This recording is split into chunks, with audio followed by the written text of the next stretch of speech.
I now have the pleasure to hand over to Madeline Mackenzie, our chair. Madeline, over to you. Well, thank you very much, David. So on this longest day, welcome to the Edinburgh Sir Walter Scott Club's annual Colloquium. Now, in previous years, many of you will know we've used the Colloquium to have an in-depth look at one of Scott's novels, usually one celebrating its 200th anniversary since publication. This year, though, we're taking a different approach, and we have a general theme of Scott and chivalry. This is also the first time that our colloquium has been held entirely online. So the format for today is that our three distinguished speakers, all members of our club, will be giving papers considering different aspects of Scott and chivalry. There will be an opportunity for questions and comments after each speaker, and again in the round table at the end. I'm sure that you're all familiar with Zoom, and I thought I was, but the days of the pandemic are a few years ago now. So there are two ways in which you can use Zoom to ask a question. At the bottom of your screen, you can either type in your question or comment to the chat box, and also you can use the raise hand, which you'll find in the react box. So without more ado, let me briefly introduce our first speaker, well known to many of us, Ian Chisholm. So Ian is a long-standing member of the club and a member of our council. After a career with the Home Office, Ian is now a part-time tour guide here in Edinburgh, and he's a former president of the Edinburgh Burns Club. So I would now invite Ian to speak to us about the importance of fair play.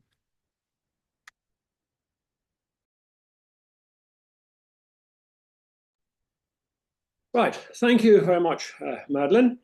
As David rightly said, I'm more of a sort of a canopies or a amuse-bouche before the two main speakers. Now, I was thought of doing this talk because of the publication of this book by my friend Jonathan Duke Evans by the OUP fairly recently, and it's called The History and Significance of Fair Play, an English tradition, ? I may say the book brings out English means British, as it does so often. I mean, Duke Evans argues that the concept of fair play is one of the most important aspects of the British national character. It was used, for example, as a pragmatic British response to the philosophical revolutionary liberty, fraternity, equality concepts. But one interesting aspect of the book is that Sir Walter Scott uses the concept of fair play quite a lot, more than anyone else really in his novels.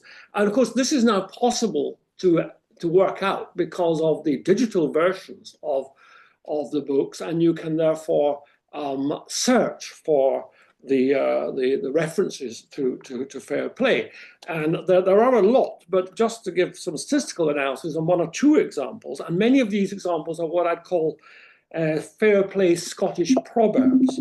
So Scott uses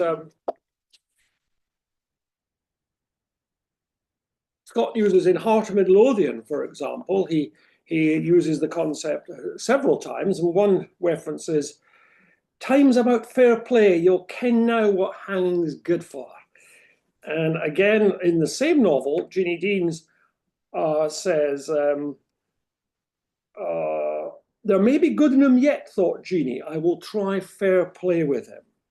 And just a reference to Ivanhoe, which I'm going to say a bit more about. "Well and yeomanly done," shouted the robbers. "Fair play and old England forever." So Ivanhoe is one of the great novels of the concept. And interestingly, Scott describes the rules for the tournament in Ivanhoe very much in a fair play context, about you can't thrust with the sword, you've got to strike, you can use a mace or a battle axe, but not a dagger. And if a knight is unhorsed, what happens? And what happens if other people come in? There's a whole list of rules for fair play. And in a way, the fair play tradition seems to have been focused in early modern Britain on the way in which men fought each other. Also in Ivanhoe, you can see the rules for the archery conference and the stave fighting involving Robin Hood. And you can, in a way, see how this concept evolved into the rules for organized sport. And of course, the development of rules for organized sport is very much a British thing. We developed them in the 18th and 19th century. So it's an important concept in British life. In Ivanhoe, Wilfred and the Black Knight represent the values of fairness and chivalry in a world dominated by cruelty. They bring a sense of fairness to the social, racial, and gender divisions of English society of the time. They show kindness to Isaac the Jew. They accept as friends the outlaws and the serfs. And of course, the heroines as well both exercise crucial choices to the novel's action. And Robin Hood also in the novel embodies the tradition of fair play, in keeping with the traditions in the early Robin Hood ballads. And as I mentioned, the archery and stave fights illustrate the concept. Scott's innovation, though, as regards Robin Hood, was to make him stand for the oppressed Anglo-Saxon against the Norman oppressor. None of the old Robin Hood ballads suggest this. But in 1785, Joseph Ritson published an edition of the ballads. And in his introduction, he suggested Robin Hood was an admirable figure fighting against the Norman oppressors. Ritson was a skilled historian, but somewhat erratic in his judgments. And more importantly, he was an enthusiastic supporter of the French Revolution, which arguably goes to explain his presentation of Robin Hood as a man of the people. But from our point of view, most surprisingly, Ritson, of course, was a friend of Scott. And in Ivanhoe, Scott develops Ritson's view of Robin Hood. And he wrote that 4 generations had not sufficed to blend the hostile blood of the Normans and Anglo-Saxons, or to unite by common language and mutual interest 2 hostile races, one of which still felt the elation of triumph, while the other groaned under all the consequences of defeat. Now, this is not regarded as very good history. Even at the time, contemporary English writers noted among freemen, English and Norman could no longer be distinguished, historians at the time. But nevertheless, his portrayal has become very much the default setting of Robin in all the subsequent treatments in films and TV or the like. It's arguable, I mean, Scott's views on the rules of chivalry don't really correspond to the historical reality of the 12th century, and that goes for his Crusader novels. And it's interesting, in the introduction to The Talisman, Scott writes, in response to a critic of his handling of the historical material, "My violation of the truth of history gave offense to Mr. Mills, the author of the History of Chivalry and the Crusades, who was not, it may be presumed, aware that romantic fiction naturally includes the power of invention, which is indeed one of the requisites of the art." Nevertheless, Scott's view of chivalry and the Crusades has become hugely influential, as is his view of Robin Hood. His portrayal in The Talisman of Muslims as sophisticated and civilized, while the Crusaders are brutes and barbarians, has become the established view in popular history and film. Most recently, Sir Ridley Scott's excellent film about the capture of Jerusalem by Saladin, A Kingdom of Heaven, was attacked by academics as unhistorical rubbish based on Sir Walter Scott's Talisman. Ridley Scott himself acknowledged the influence of Talisman on the film. So Scott's views on chivalry, particularly in Ivanhoe and the Crusader novels, have had huge implications, accurate or not as they may be. Okay, thank you very much.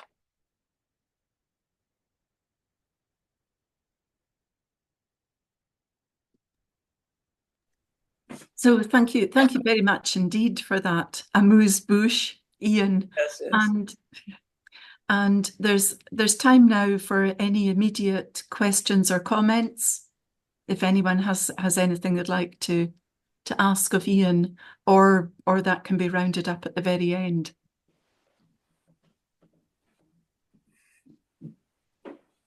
Hello?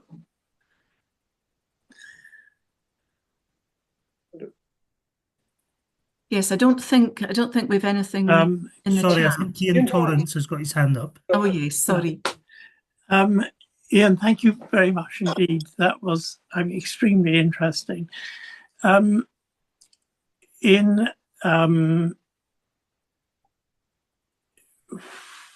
which is the novel of Walter Scott set in France, which ends with a person pretending to be the herald. Does that ring any bells with you? And that was an offence against the rules of heraldry. Is that Quentin Durward, is it? Yes, it is. I'm sorry, that's yeah, right. Colloquium a couple of years ago, I remember, yes. Yes, okay. Yes. Now, is that actually the novel in which Scott most discusses the rules of heraldry and the sacrosanct rule of the herald? I must say I did look at it a couple of years ago, but I can't remember that aspect. But he did know. Yeah, the thing about Scott, that quote I gave from the Talisman, when he deviates from the historical accuracy, the truth, he's doing it for good reasons because it suits his fictional purposes. So I think he was very well informed on these practices, but quite often, of course, as I made the point about the rules of chivalry were very much observed in the breach. You know, people would often claim the rules of chivalry, but when necessary, they were ignored. A good example is Henry V's slaughter of the French prisoners after the Battle of Agincourt. Yeah. Yeah. No, thank you. We have Angelika, Madeline.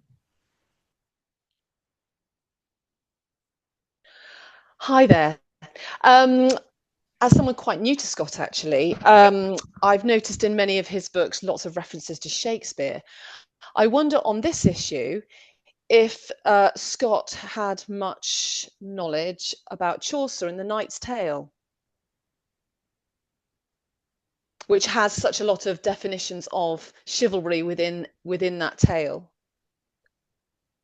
I'm not 100% certain, but of course, Scott immensely knowledgeable about literature, English literature, Shakespeare in particular, but also, I suspect, Chaucer. I mean, he was an expert on medieval literature, on chivalry. The point I'm making, I suppose, is that it's not always, the theory and the practice are not always the same. Thank you.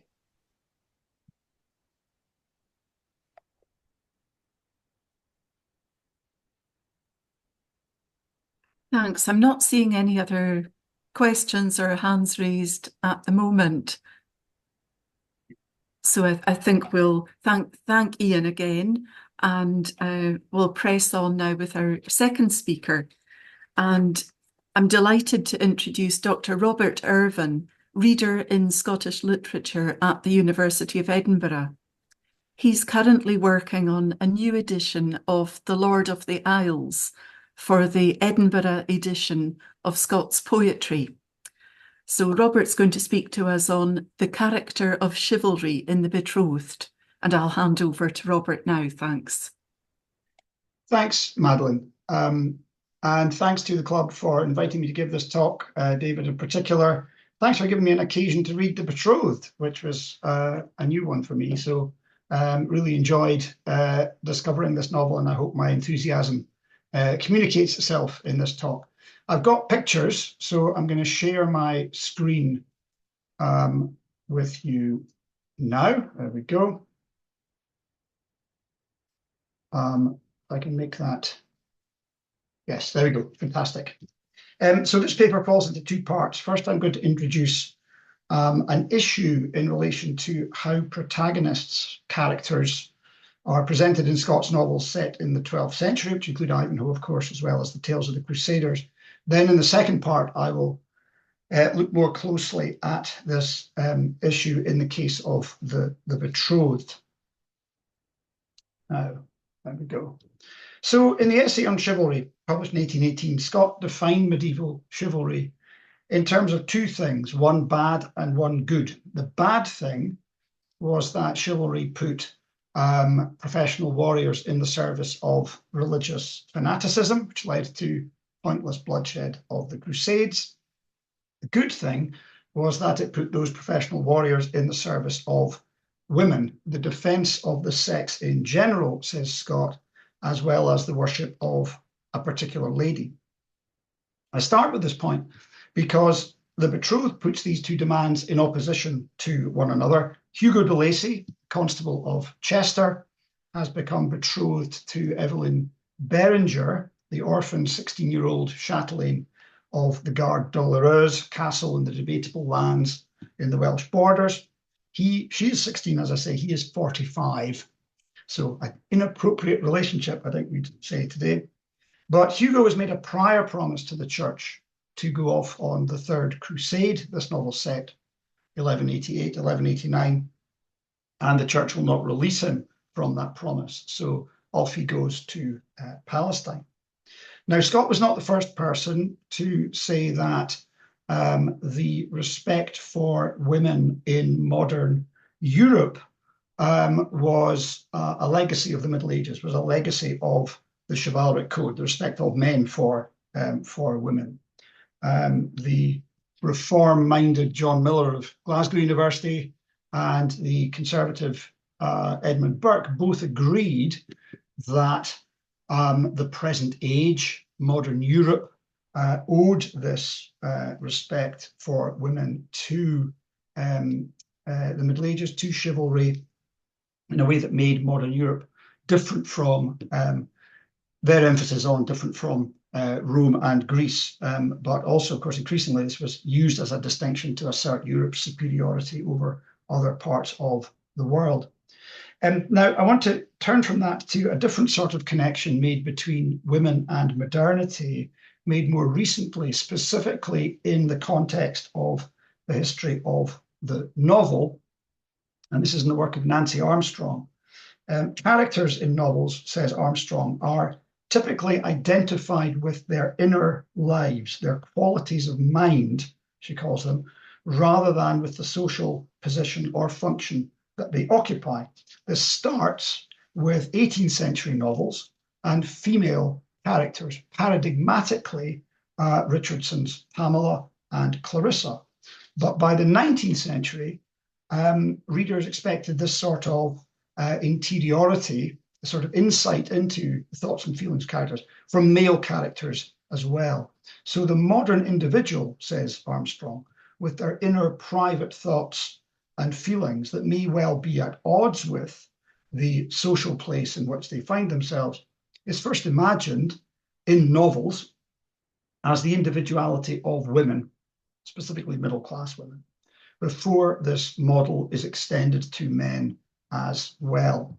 Now, Scott's novels of the 12th century look like they're halfway through this process, because the narrative voice of these novels is typically very reluctant to give us privileged access to the private thoughts and feelings of his male protagonists, of his knights, in the way that would identify those characters with their, in Armstrong's terms, essential qualities of mind, in the way that Armstrong makes characteristic of a character in a novel, right?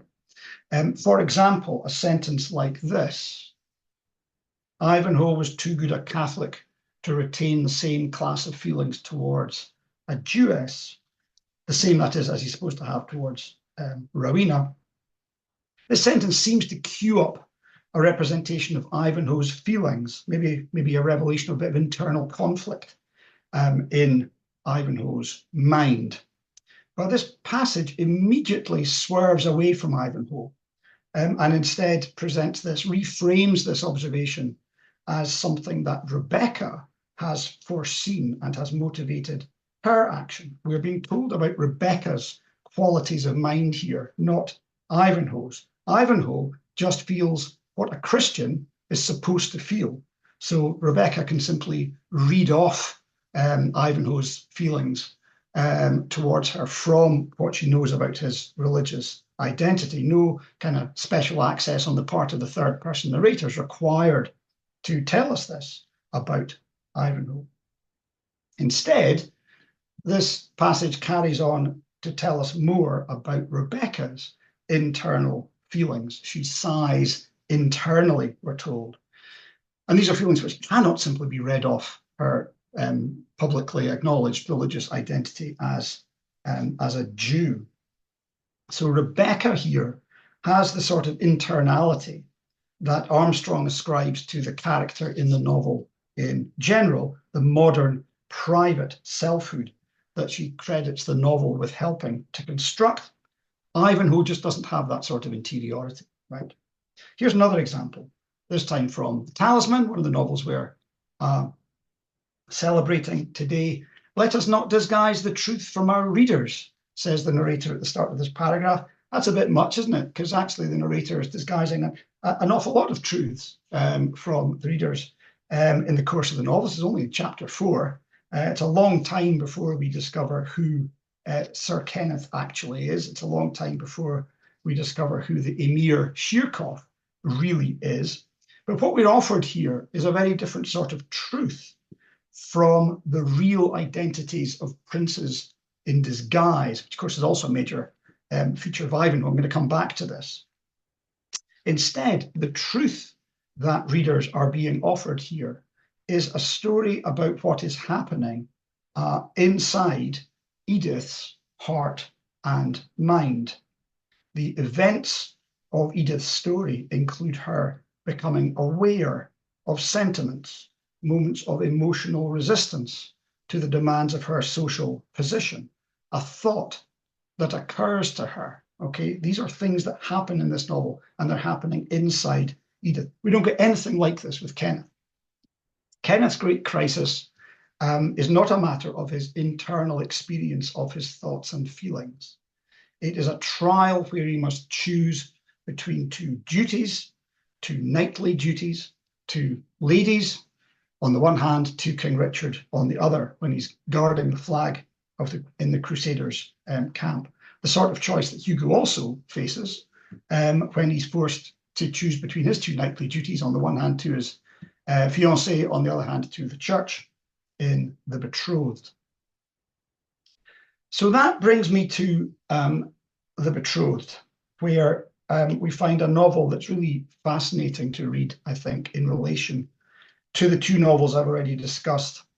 Because while its characters' relation to each other and understanding of themselves is still mediated by these codes of chivalry, its narrative is not built around the hidden identities of its central men in the way that Ivanhoe and The Talisman are. The plotting of those novels, say a bit more about this, includes the narrator's suppression and then revelation of who the male protagonists, Ivanhoe, King Richard, Robin of Locksley, Sir Kenneth, Saladin, really are. Their true identity. Imagine scare quotes around those terms. To put that another way, this is a type of story in which the true identity of the male protagonist is constituted by the social fact of their inherited social position, their name, their rank, the prestige and honour that go with their name and rank, a matter of the character's social position, of public recognition of who they are, not their inner life. They're not identified with their inner life, subjective perceptions, thoughts, and feelings. And there's not much the narrator of a novel can actually do with that sort of identity, except, first of all, not tell you who the character really is, and then, a bit later on, tell you who they really are. Right? That's all they can really do. Usually that happens at the point where this identity is revealed to other characters. See, that's one reason why the narrator can't sort of go inside the head of King Richard or inside the head of Sir Kenneth, King Richard and Ivanhoe, Sir Kenneth and the Talisman, because of course they know who they are, but the narrator doesn't want us to know who they are. So if we were inside their heads too much, that would be hard to keep up. The Betrothed generally eschews this version of elite male identity. There are two men here whose true identity is suppressed. The rogue de Lacy, Randall, who kidnaps Evelyn at one point. We don't know it's him at the time. And the Welsh bard Cadwallon, on whom I'll be talking about more later. But they are the villains and relatively marginal figures. The focus here is even more than in the other two novels I've mentioned on the perceptions and feelings of the heroine, Evelyn, understood in opposition to the social demands placed upon her as a young lady of the knightly class. So the narrator in chapter 6 tells us that the principles of chivalry demanded of ladies a tone of character and a line of conduct superior and something contradictory to that of natural or merely human feeling. During de Lacy's 3-year absence in Palestine, Evelyn has to wait for him in her castle, the Cardinal La Rose, under the protection of Hugo's nephew, Damien, a young knight of her own age, who, in an attempt to avoid even the appearance of impropriety, stays outside the castle, keeps his distance, even when Evelyn does venture out on, a falconry expedition, for example. Evelyn is not happy about this. Now, here we have Evelyn's mind mutinied against the restrictions which relate on her intercourse. So repeating the point that Scott has already made about the demands that chivalry placed on women. But look how Evelyn is portrayed here. Here we have a train of reasoning appeared to Evelyn in her own mind. We have suspicions from which her own mind freed her, and she stood self-acquitted in her own mind. We're being told a lot about her own mind, including that it is her own mind, her own possession, understood as autonomous from the social context in which she finds herself. As in Scott's other novels set in the 12th century, the female protagonist is granted this sort of modern individuality, this sort of modern subjectivity that Nancy Armstrong argues is the particular gift of the novel. That's why Scott's heroines, whatever historical period they find themselves in, always sound like the heroines of novels, 18th or 19th century novels. What about the men? Well, our central male protagonist here is Hugo de Lacy, Constable of Chester, and he tends to understand other people pretty strictly within the categories given him by the chivalric code. So after he's been told by the Archbishop of Canterbury he's got to go to Palestine after all, he can't put off his participation in the crusade just because he's got engaged to Evelyn. He meets Evelyn, his fiancée, to give her the option of backing out of their engagement, and she appears to him thus, dressed in blue and white, colours of Mary, of course, who also has a kind of walk-on part in this novel. And we're told that Hugo de Lacy, hitherto rather an unimpassioned lover, stood in her presence with the feelings as if all the exaggerations of romance were realised and his mistress were a being of a higher sphere. So recognise this from Scott's account of chivalry. In the essay on chivalry, this is the chivalric version of women as occupying this higher sphere, and all you can do is worship them and serve them, and so on. But Hugo also reads Damien, his young nephew, within the same set of chivalric preconceptions, telling 16-year-old Damien that he's going to leave him in charge of his beautiful 16-year-old fiancée while he goes abroad for 3 years. He notices Damien's emotional confusion at this news, but he understands that confusion as the effect of the same conflicting demands of the chivalric code. Do you serve the church? Do you serve ladies? Do you go in the crusade or do you stay at home? That he himself has been caught between. De Lacy saw nothing inconsistent in these feelings, though they were for the moment contradictory to each other. So he just reads Damien as experiencing another version of what he has experienced himself.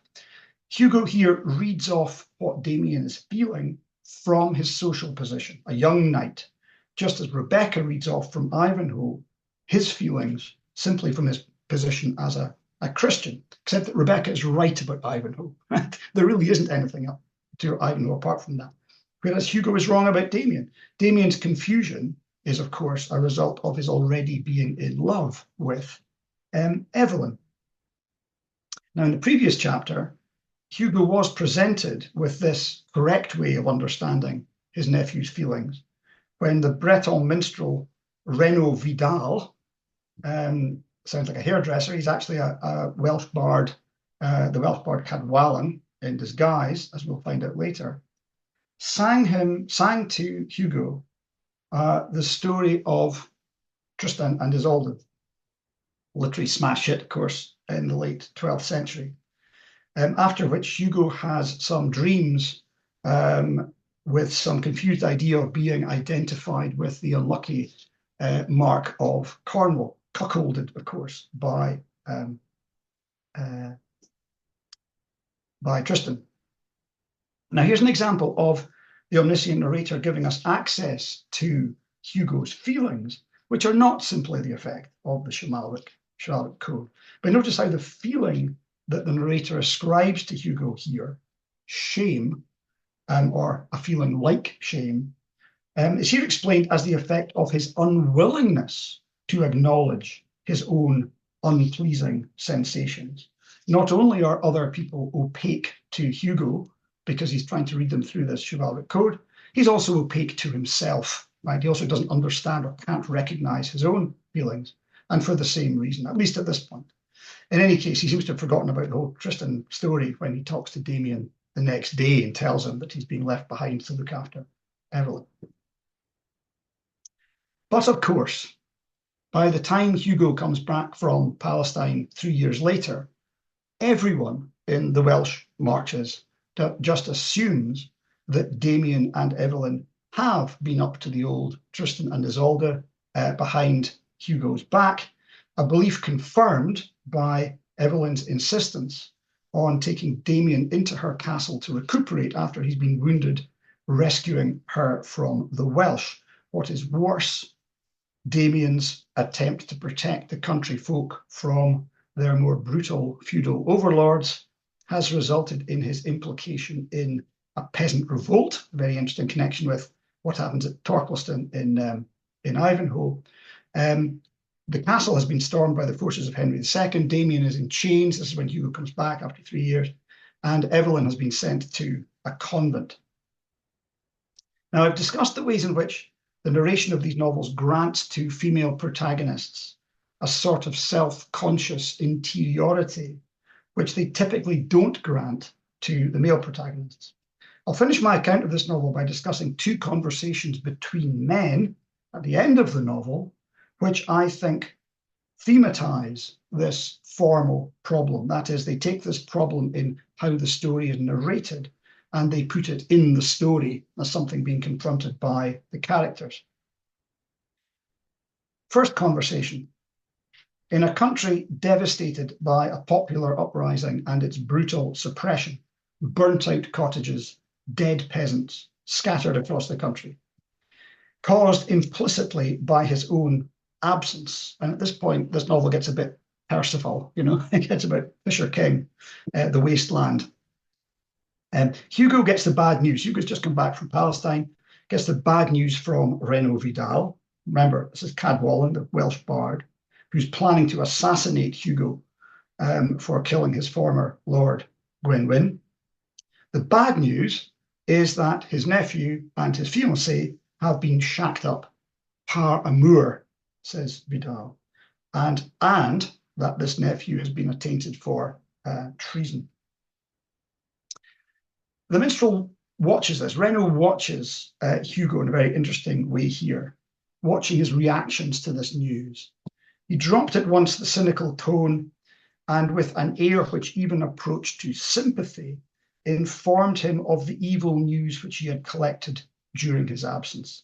It was indeed disastrous. So it's interesting, Renaud is looking to see signs of Hugo's feeling when he hears the bad news. But this sympathy has moved into something else by the way in which Hugo responds to the terrible news. After the first blow, he rallies in a way that deeply impresses the minstrel. The minstrel is much astonished at this change of deportment. Know then, minstrel, and put it in song if you list, that Hugo de Lacy, having lost all he carried to Palestine and all which he left at home, is still lord of his own mind. Now, Hugo boasts here of a sort of possession of his own mind that recalls what the narrator had insisted on in the case of Evelyn. But here it's the protagonist making this claim for himself. It's not the narrator making this comment. And his stoic self-possession in the face of loss is visible to an observer, to Renaud Cadwallon, has become a spectacle capable of impressing and inspiring loyalty in other men. In this case, at least, that possibility is frustrated because of what happens next. It's a really interesting exchange. So Renaud Cadwallon kneeled on one knee, caught his hand more freely than the state maintained by men of de Lacy's rank usually permitted. Here, said Vidal, on this hand, this noble hand, I renounce. Then Hugo interrupts, experiences this as an insult to the difference of rank between himself and the minstrel. What Cadwallon was on the point of renouncing, he later confesses, was his loyalty to his slain chieftain, the Welsh warlord Gwenwyn, and his resolution. He was also on the point of giving up his resolution to kill Hugo in revenge. That's how impressed he's been by this. Hugo's refusal to accept this spontaneous loyalty, which he has himself inspired, means that Cadwallon goes ahead with the plot, though rather half-heartedly. He ends up killing Randall rather than Hugo. Now, this to and fro between the Celtic bard and the Norman baron is very striking and rather in excess of anything that's actually required to resolve the plot as we move into the final section of the story. Taking Cadwallon as a stand-in for the reader in this scene, after all, we are also watching Hugo's reaction to this. The scene seems to be inviting us to be impressed, as Cadwallon is impressed, by this masculine interiority, characterized by its refusal of feeling, right? So we can compare this to Hugo's unwillingness to acknowledge his own unpleasing sensations prompted by the Tristan story. But in this later instance, this refusal of feeling is visible, as I say, rather than being mediated by an omniscient narrator, which means that we as readers, although we're invited to be impressed by this, we're not actually being invited into Hugo's interiority, into his mind, his point of view, in the way that we are typically invited into the interiority of female characters. Hugo's refusal of Cadwallon's loyalty, perhaps also his refusal of his sympathy, I suggest acts out within the story the necessary opacity of the chivalric character to the reader. We can only see a character like this from outside, not from inside their own mind. Now, the scene I've been discussing might be titled The Trial of Hugo de Lacy. That's certainly what Cadwallon Renaud thinks he's doing. The other conversation I want to look at, which in some way repeats it in a very interesting way, might be called The Trial of Damien de Lacy. In the first conversation, Cadwallon observes Hugh's reactions. Now Hugo observes Damien's. Damien is in prison, as I say. Hugo is in disguise as a pilgrim. So at this point, Hugo is in disguise, but this is just a sort of tactic rather than a strategy as it is in the other novels. Disguised as a pilgrim, a palmer, and spins Damien a story about how his uncle is in Saladin's prison, but will be released on delivery of a portion of a ransom if Damien takes his uncle's place in the prison as security for the rest of the ransom. I'd do that, says Damien, if I was free and in possession of my estate. Aye, would you though, says Hugo. Damien's rather offended by this doubt being cast on his honour. Leave me, I prithee, old man. Thy thought cannot comprehend the tenor of mine. Then Hugo springs the good news. Damien is actually free. He has been restored to his estate. We haven't been told about this before. It's the first time we know about this as well. Hooray! But as the jailer knocks off Damien's chains, Hugo also reveals his uncle has heard about him and Evelyn. heard the gossip, heard the assumption that the two have been living together par amour. And as soon as Damien gets out to Palestine and takes his place in Saladin's jail, Hugo has every intention of just leaving him there to rot, so he doesn't present a threat to his marriage. At this point, Damien suspects the Palmer of being a demon sent to tempt him, and at once demands that he leave, to which Hugo replies, "I scorn thy menaces." Oh, I missed out a bit. No, that's right. "I scorn thy menaces." There we go. "I leave thee not till we know each other better," he says. They wrestle, because that's how real men sort out their differences. And this leads to recognition, reconciliation. "One more trial," says Hugo. "You must come to Evelyn's wedding." Now, Damien assumes that what he means is he must come to Evelyn's marriage to Hugo, to his uncle. Not too happy about this. "Uncle, you do not know the feelings which you jest with." Now, point about this. Hugo's trial of Damien here has 3 steps. Will you go to Palestine and take your uncle's place in prison? Will you go even if your uncle will never get you out of there once you're there? And then thirdly, will you come and watch your uncle marrying the girl that you love? And at each stage, the question arises of how Hugo can know Damien's thoughts and feelings. But at no point does this procedure actually give us, or Hugo, access to Damien's thoughts and feelings. Damien's already free from the charge of treason when Hugo walks into the room. Hugo doesn't seem interested in finding out if Damien has indeed been sleeping with Evelyn. What's going on here? What's going on in this rather odd scene? Hugo is not learning anything about Damien's true feelings, either towards him or towards Evelyn. Hugo is not changing his own feelings, either undergoing any sort of change of heart. That seems to already happened before he comes into the room.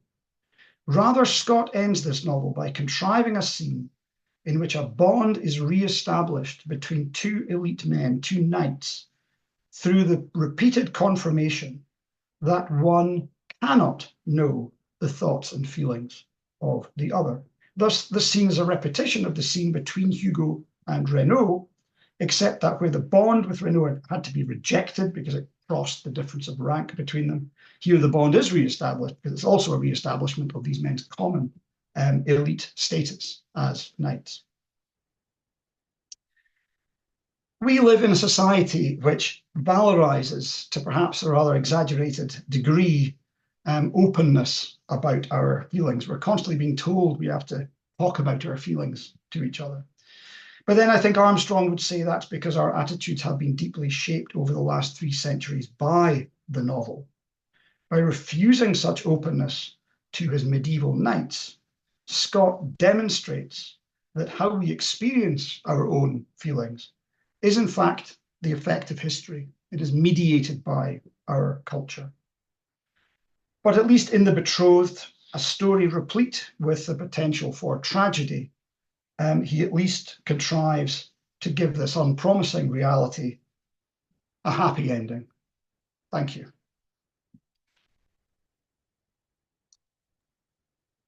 Well, thank you so much for that interesting exposition, Robert, and beautiful illustrations as well.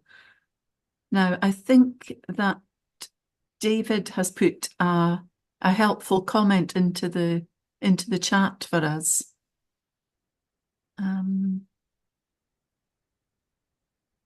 Yes, thanks. Yes, yes, yeah. I'll look that up, David. Thank you. Yeah. There's been quite a bit of work done on, obviously, there's a huge amount of work being done on Scott in the Middle Ages and what he read and the use he made of it. Can talk more about that at the end, maybe in the round table. Now, I'm just looking to see if there's any raised hands or comments or questions for Robert at this stage.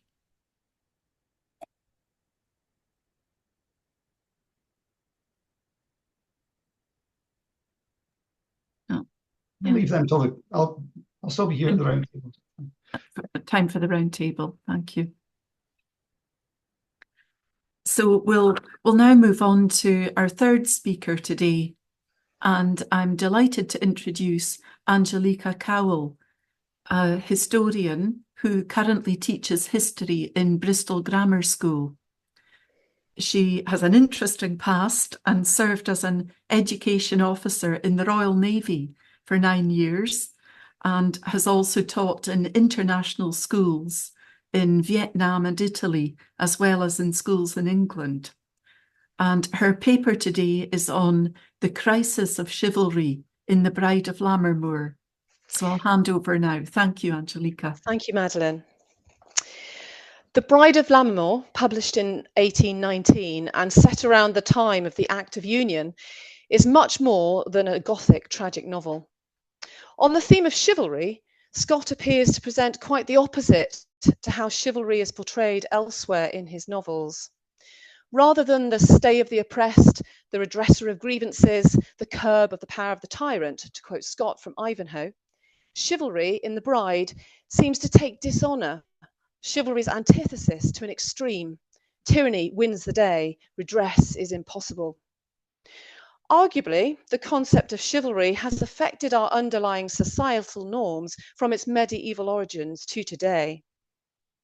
The image of a courtly knight, crusading or otherwise, who is loyal, forbears hardship, protects the weak, and provides largesse to those under his guardianship, does not require much explanation to a modern Western audience. However, the impact of a loss of honour, and indeed what constitutes a loss of honour, might surprise a modern reader. For historian Maurice Keane, a loss of honour was the most damning and irreversible aspect of chivalry. Honour in The Bride is most certainly lost, and this is despite attempts at the contrary, the very methods of which can themselves be seen as dishonourable. Indeed, a distorted sense of honour drives appalling behaviour on the part of some of the characters. On the issue of chivalry, the old world, represented by characters such as Cowell, and the new, represented by characters such as Sir William Ashton, are shown in societal conflict. And what is lost, and tragically so, is chivalry, with the death of Ravenswood, submerged in the quicksand and replaced by the distasteful ambition of modernity. It will be argued that The Bride of Lammermoor presents chivalry in crisis, and what there is largely warped and thwarted. A question arises too around whether this crisis in chivalry serves as a metaphor, one that reflects the societal and political changes surrounding the historical watershed moment that was the Act of Union in 1707. As Peter Garside so succinctly puts it, The Bride is just that, a novel of union, albeit a dark version. Fundamental to any analysis of chivalry, its meaning and depiction must surely be the link between the concepts of knighthood and that of nobility. Who are the nobility? What does it mean to be noble? In The Bride, the origins and identity of the nobility is a central issue. Despite a sense that society is changing, that it is anachronistic to remain loyal to the past. The decline of the old ways is set against the rise of the moneyed bourgeoisie. However, there remains a reluctant understanding amongst the characters that the old nobility still holds sway. At the funeral of the Lord of Ravenswood in chapter 2, the chivalric paraphernalia abounds resplendently, as Scott describes. Banner after banner, the coats of this ancient family, trumpets with banners of crape, an immense train. The Christian element of chivalry is also asserted, despite the more recent limitations placed upon it by the ascendancy of the anti-Episcopalian Scottish Kirk. The reader gets the impression this will be the last of such a show. Significantly, all is not as it should be. Those present fail to live up to the chivalric virtue of loyalty. Their protestations at leaving this tarnished family would be forgotten on the morrow.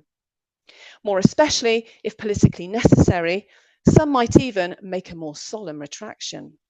We see here how, at this most solemn rite of passage for this ancient family, characters, even from noble families themselves, act in their own personal interests. Right from the start of the novel, therefore, chivalry is presented meeting its antithesis. Nobility and knighthood are concepts which appear with frequent regularity in The Bride. Nominated as the master of Ravenswood, and now the last of his long line, Edgar holds something of a fascination for William Ashton, the new owner of the castle of Ravenswood. Obtained, as we are told in chapter 2, by purchase, the ancient seat of Ravenswood is nevertheless seen predominantly in the novel as Edgar's rightful inheritance from a remote period of antiquity. That Edgar's family have lost their status and latterly their lands due to the political fallout from the 1689 Civil War has not diminished how others, including William Ashton, are aware of his nobility. Ashton envies Edgar. His nobility is beyond him. This is not something he can buy. He is aware of the deep past to which the family belongs. Ashton's visit to Wolf's Crag in chapter 9 sees him somewhat covetously acknowledge that Scotland knows what she owes to this ancient family. Ravenswood Castle literally and metaphorically undergoes a metamorphosis representing the crisis of this family and the loss of its chivalry. In chapter 3, Ashton is presented sitting under its vaulted roof, armorial insignia and stained glass that notably gleams with a dim yet rich light. All this is discarded for the new in chapter 18, where the emblems of the chivalric past have been replaced by modern weaponry and portraits of the new family, such scarecrows as Edgar describes them. For Scott, chivalry was the chief cause of difference between the ancients and the moderns.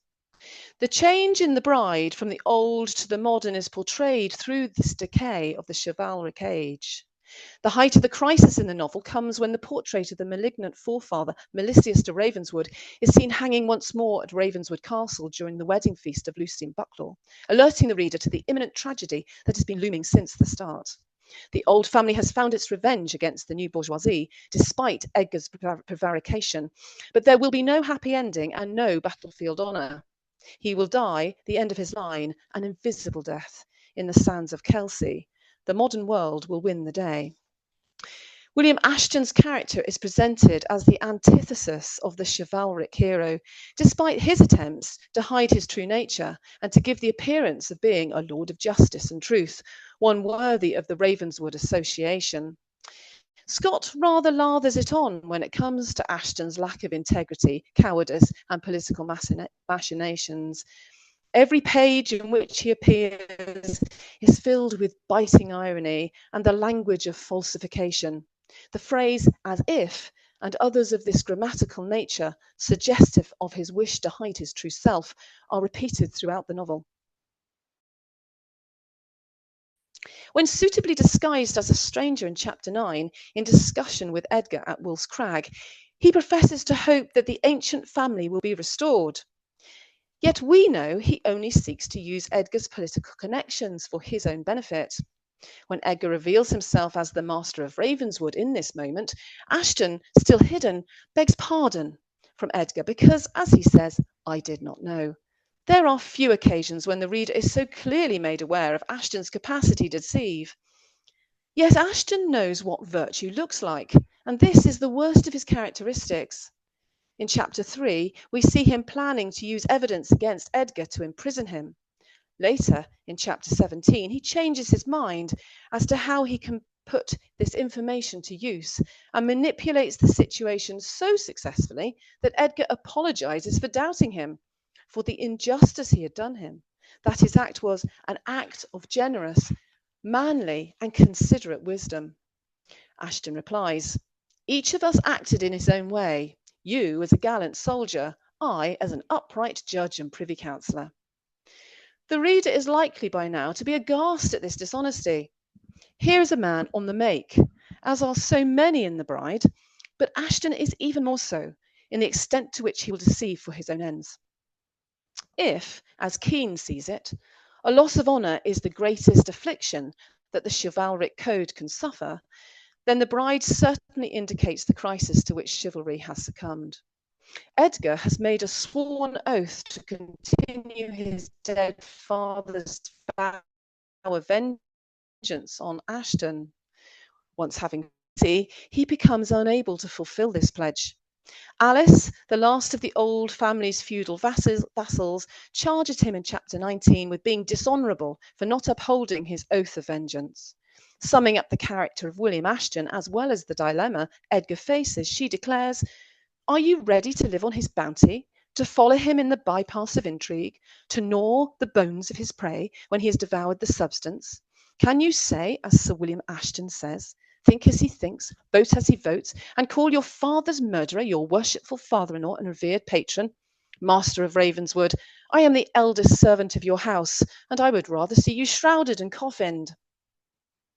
Later in chapter 23, Edgar acknowledges that Alice is right and that he is deeply dishonoured, a degraded wretch. Lady Ashton's rude ejection of him from Ravenswood Castle in chapter 22 only adds to this damning loss of honour. Whilst in her eyes maintaining the honour of her family, the House of Douglas, she simultaneously unmans and dishonours her husband and treats Edgar, who is equal to her in rank, with ungracious contempt. The Marquis of A protests, though not too much to forego enjoying a fine dinner. Nothing noble remains. Chivalry is dead. Ambition is all. Lady Ashton has plans to see her son become politically powerful in the new post-Union era by using Bucklaw's inherited landed vote. She needs a union for her daughter with one who will be pliable in this new world, not with a beggarly Jacobite bankrupt, as she describes Edgar. However, complexity confronts the reader at this point on the issue of the honour of the old Jacobite House of Ravenswood. Lady Ashton's scorn is somewhat imitated by Mortshaw, the old sexton and family vassal. Mortshaw blames the Lord Ravenswood for his family's fall from grace, and with them his own. Edgar's father, it seemed, made unreasonable demands of his vassals and subsequently failed to do his duty by them, despite them doing theirs during the Covenanter Wars. The sexton remains hopeful. "This young man Edgar is like to avenge my wrongs in all of his kindred," he says in chapter 24. The reader knows redress is unlikely. There's much that could be written about deceit, dishonour, and dishonesty in The Bride. Every page has some reference, and there is no need for a full analysis of this point. Craigengelt, who becomes an unlikely ambassador for Lady Ashton, is of particular note. He, like many, can hoist any colours at a pinch, and only Lady Ashton makes herself blind to his faults. The villagers from Wolf's Hope are also worth a mention, for having won their case against paying feudal duties, they have materially prospered, but their new bounty is compared to Edgar's poverty in disparaging terms. However despicable the characters appear in The Bride for their lack of due deference to ancient ways, there is one who, in the name of adherence to them, appears as a tyrant. She is Lady Ashton, the Lady Macbeth figure. To quote Shakespeare, she unsexes herself in her treatment of her daughter Lucy. Her cruelty, dishonesty, and manipulation during the premarital arrangements has the reader in no doubt that here is a character who will go to any lengths to get what she wants. Whilst claiming the House of Douglas as her source of nobility, she nevertheless looks to the future and her way to secure a place for her family's name within it to gain political currency. The crisis for chivalric families in these times, as we have seen with the House of Ravenswood, is what she seeks to avoid, and she will do this by any means necessary. Clearly, The Bride presents a chivalric world not just on the wane, but one where its very code has become twisted, the impact being that chivalry itself appears ridiculous, overblown, or weak. Edgar, for example, could be seen as the brave and generous knight who worships his lady in much the same way as knights of old. Yet he is weakened by defeatism and an inability to act, and his love becomes uncourtly. He accuses Lucy of infidelity in chapter 33, an accusation no true chivalric knight would make. Indeed, Lucy herself is not beyond doubt as a heroine.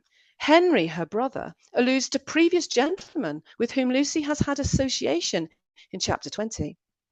Bucklaw, another character with chivalric heritage, is recognised as such by Edgar, yet he is also a degenerate gambler. Caleb, though only a servant, cannot but take on the preservation of the honour of the old family as its last loyal bastion, and because Edgar will not do so. This act, made by a servant, not a noble, reveals a chivalric world turned upside down. Caleb is a ridiculous figure for his fanaticism. Scott himself admitted to having sprinkled rather too much parsley over his chicken in his writing of Caleb. Is all this chivalric decay intentional? Dr. Alice Chandler comments that Scott believed that chivalry so deteriorated in its later stages that it finally seemed to foster the very vices it was pledged to avoid. That the very characters in The Bride who represent the age of chivalry behave in these ways shows the degradation to which chivalry has fallen. By the end of the novel, it must strike the reader that the extent of this chivalric degradation has meaning beyond the literal invention of story. Arguably, context is of huge significance, the context of the writer, the context of the setting. Much has been written on the dating of The Bride to determine whether the setting is pre or post-union. Garside is particularly illuminating on this.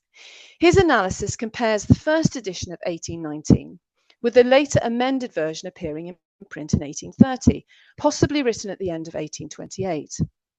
His argument that the first edition has the spirit and rhetoric of patriotic protest most convincingly rests on the comparison of Edgar's speeches made to Ashton, where he states he will make his appeal regarding his lands. In the first edition, it is to the estates of the nation and the belted lords and knights of Scotland. In the later, it is to the House of British Peers, the belted lords of Britain. Yet whether we come to Garside's conclusion that Scott's amendments were made to mute this early patriotism, the novel still presents union, be it the marriage between Lucy and Bucklaw, or more metaphorically, that of the two nations, as a forced yet inevitable action. In the words of the contemporary politician, Sir John Packington, and as quoted by Garside, like marrying a woman against her consent. Interestingly, the Magnus Opus edition of 1830 makes the link between the Union and the loss of chivalry and Scottish nobility at this point. At the end of chapter 14, Edgar accepts the situation and reflects to himself that we sink under the force of the law, now too powerful for the Scottish chivalry. The dilemma of the novel comes from the choice to be had between two marriages. The one to Ravenswood would look back to the decaying past, the other to Bucklaw and to the refurbished future, where what is lost is the old chivalric Scotland. Garside comments that the language surrounding the Bucklaw marriage arrangements is that of contracts, signatures, treaty, and alliance. The characters involved are dishonourable, politically expedient, dishonest. Historian Dr. William Ferguson, commenting on the Union of 1707, uses the language of marriage, that it cannot be regarded as a natural consummation or a triumph for honesty. What, therefore, does this say about Scott's own views on the Union? Garside points to the more prosaic context of Scott's life in 1828 as providing an explanation for the Loyalist amendments.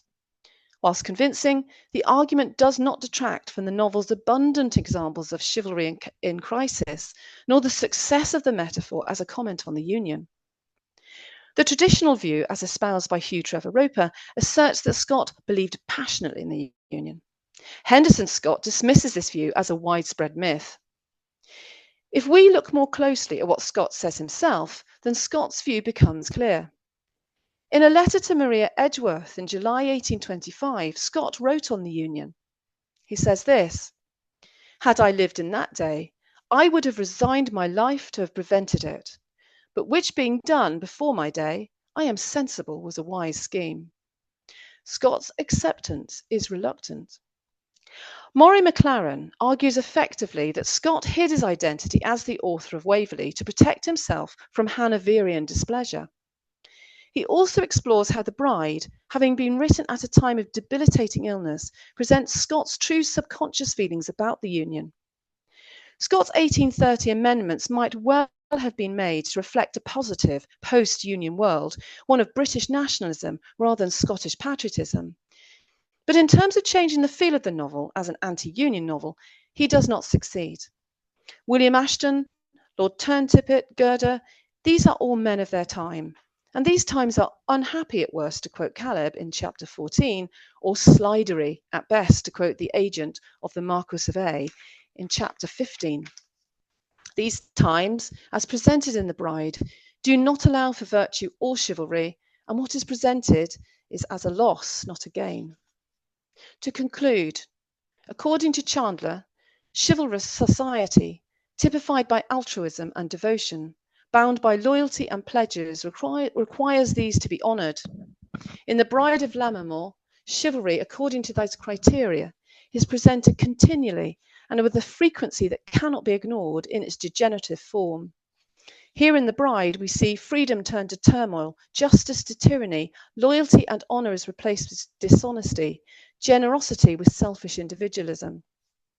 It has been argued that Scott's presentation of chivalry in crisis in The Bride reflects his feelings, conscious or otherwise, about the act of union.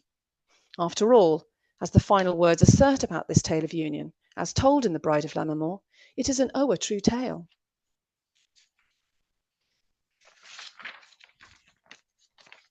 Wonderful. Many, many thanks for that very interesting paper, Angelika. So now we have still a little bit of time left if there are any further questions or comments on any of the papers.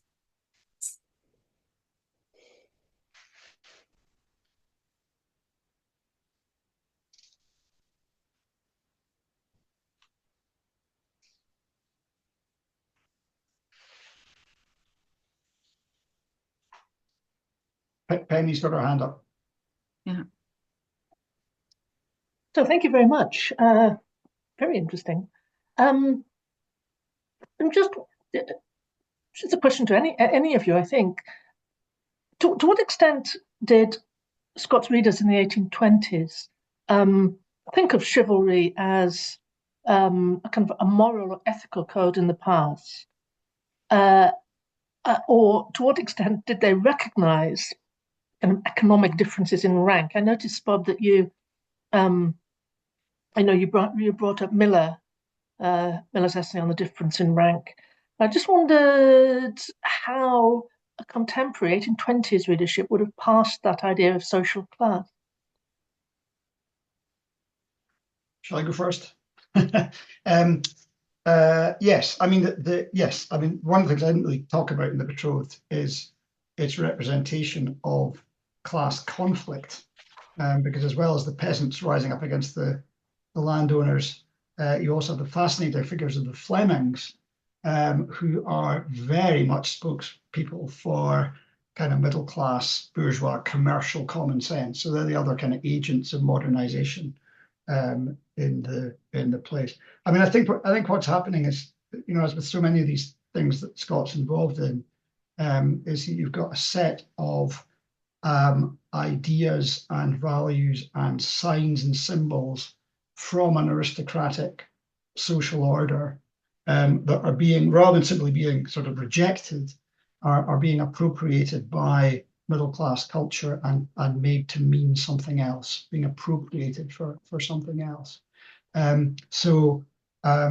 mean, I think Scott's Knights are a case in point. I mean, by the time you get to the Victorians, when Armstrong says, the modern individual is defined by their interior life, by their sexuality, by their relationship between the genders, and so on. By the time you get to the Victorians, the reason the Victorians are so keen on Arthurian knights is because that's what they've come to represent, right? That they are elite men who are defined by their relationship to women, and therefore, are available as a sort of ego ideal, as a fantasy self for Victorian gentlemen, where 18th century gentlemen like Burke, their ideal kind of elite masculinity would have been someone like Cicero, would have been someone in the public sphere, public speech, public virtue, whereas the knight becomes a kind of figure of a privatized, selfhood. So I think all these things are kind of up in the air and available to, as I say, to mean something that they obviously didn't mean in the Middle Ages. I'm not sure that answers your question. What was your question? Yeah, no, that was my question. That's very good. Okay. I think maybe also, you've had the Napoleonic Wars. There's an awful lot of questions about votes for who's going to get the vote. And it's inevitable that Great Reform Act is going to get passed at some point, and there's an awful lot of resistance to it, and a lot of unrest. So yeah, the loss of the old is being keenly felt by that aristocratic class. Yes, I mean, I think the conservatism of Burke, from chivalry just represents this was good, and we should, it's terrible that's been lost in France. That's obviously just not going to wash by the 1820s. You can't just hang on to the old order. This has to be taken over and used for something else. Yeah.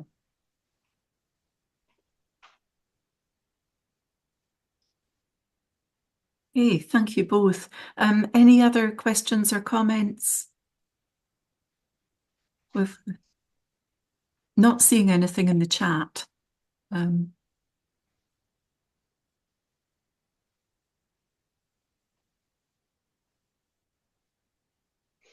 Yes, I think I've been struck by just how much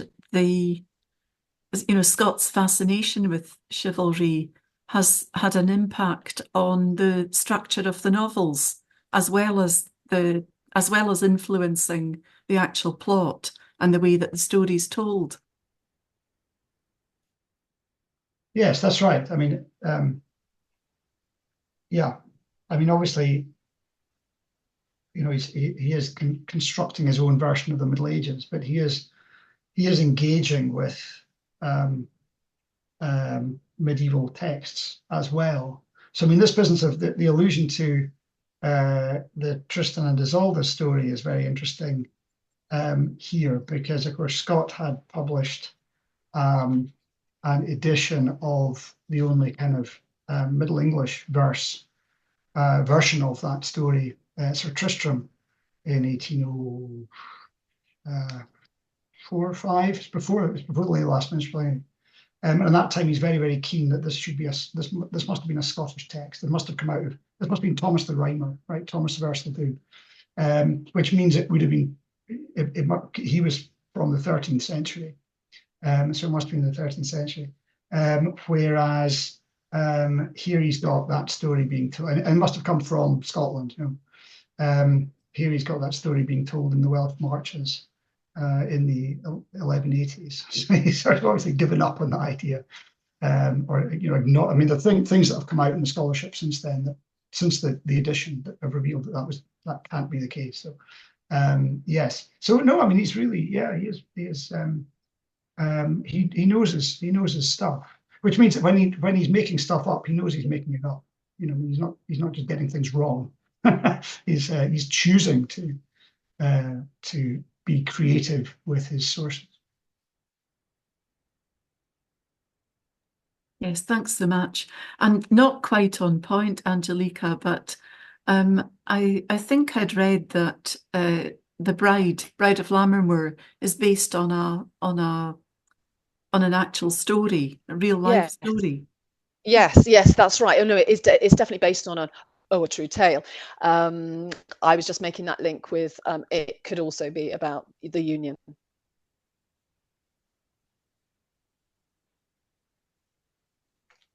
Thanks. Now, does anyone have any final questions or comments? Scanning.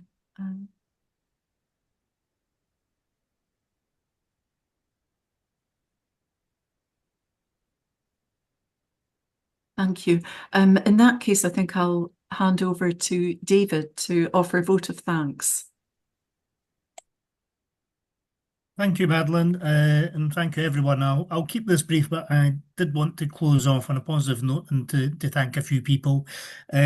Firstly, to Lee for doing our technological side, which was clearly vital for the running of today, and for everyone else following the rules for keeping muted and using the chat box and raising hands and so on. And thank you to Madeline for your first time chairing. This bodes well for future events. This one went so smoothly. And thank you all for attending.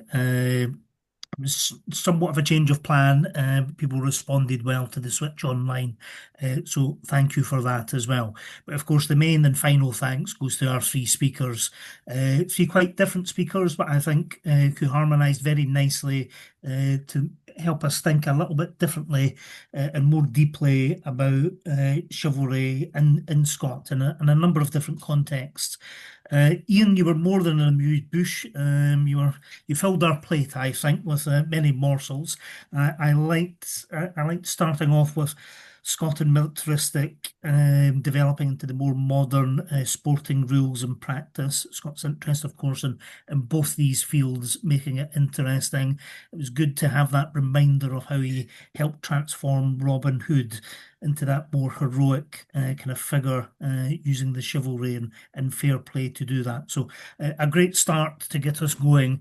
Robert, you've provided the main course, I suppose, if we're going to continue the analogy. Definitely thought-provoking. I hadn't really fully picked up on that, so as always, the best thing about a Scott Talk or Colloquium is to take you back to reread things, and I'll certainly reread the Tales of the Crusades with closer attention. This female response to the principles and practice of chivalry, I think, was very interesting. But the way that Scott uses that different pace of narration to either give the internal or the external view was fascinating to me, and the examples you gave really made his mastery of that very clear. So congratulations there. And I'll try not to strain this analogy too much, but the dessert then, I suppose, was you, Angelika. Your first contribution to the club, which I thank you for, and if it's any indication, hopefully not the last of your contributions.